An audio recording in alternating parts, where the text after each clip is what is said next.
Hi everybody, welcome to Tuesday's Truth with Alonda Hassel.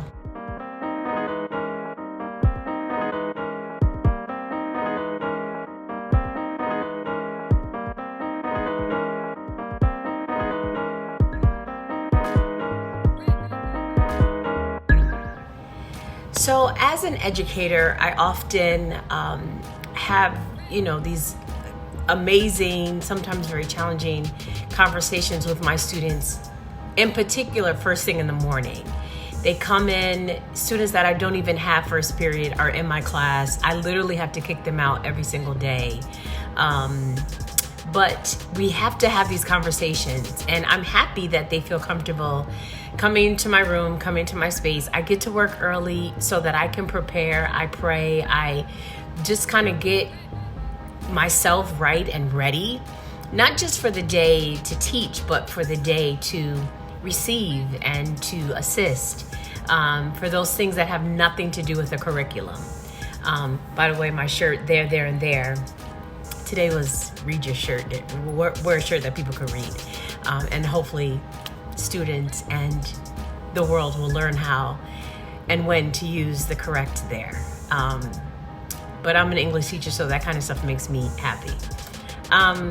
But I make time for my students in the morning, in particular because I know what it's like to struggle in the morning to get out of the house. There were too many days to count where my mom was in her own mood. My mom was feeling what she was feeling for whatever reason. Sometimes I was the cause of it. A lot of times I had no idea because she was an adult and she was dealing with her own things. But some of her words were very harsh. And I remember days in high school walking to school crying, sobbing, because it was just very difficult.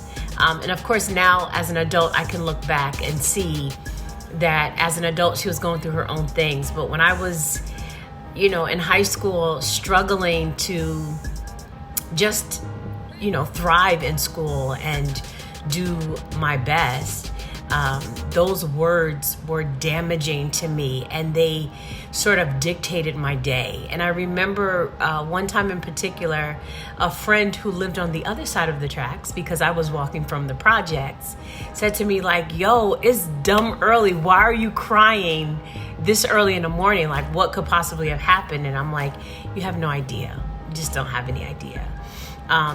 So I spend time in the morning with my students. I hug them. I tell them how happy I am to see them.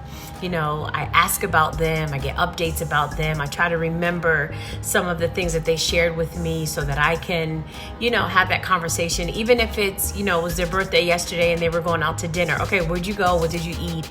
Those conversations just to help them set the pace for their day. And not only do students need that, children need that, but adults need that too.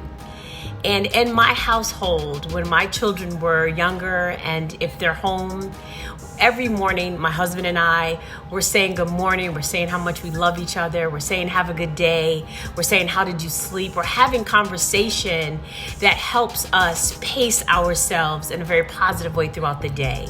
And I just want to encourage you, if you have children or if you're living with family, please find the right words to say in the morning, because it really sets the pace for your day and for the day of that person you're talking to. And if there are words that, or conversation that's tough, conversation that, behavior needs to be addressed or things need to be addressed, certainly have them, but find another time.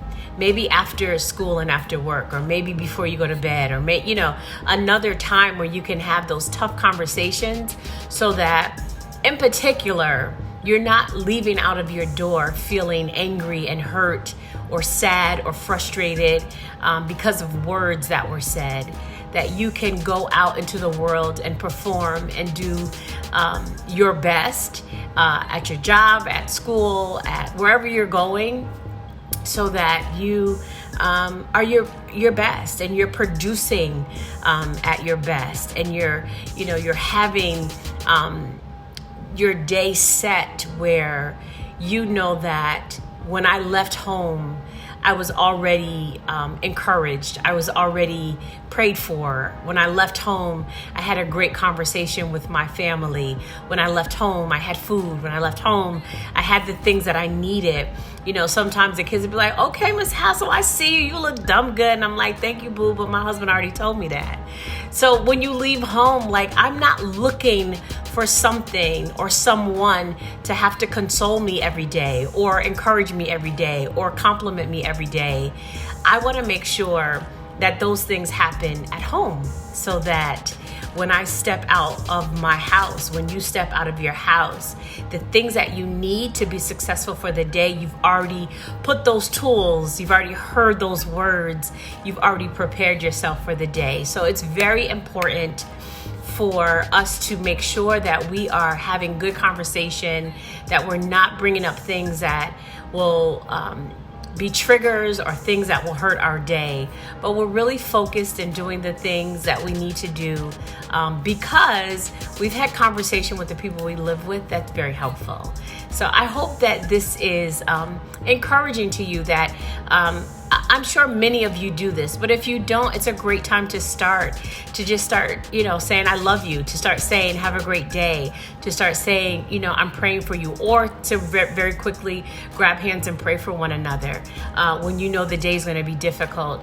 But finding time to use kind words, to use words of encouragement in the morning, so that you just have a great day, a better day, a day where you're not looking for someone to give you something before you can produce, because you've already gotten that at home. All right, that's my Tuesday's Truth. I hope that it helps you. I hope that encourages you to either start with those positive words, those words of affirmation, or to keep doing them. And I know that we'll all be better for it. And I pray that you guys have a fantastic Tuesday, and I see you guys are registering for the Know Your Worth conference. I hope you're getting registered if you've not already, and I will talk to you soon. Have a fantastic Tuesday. Love you guys. Bye.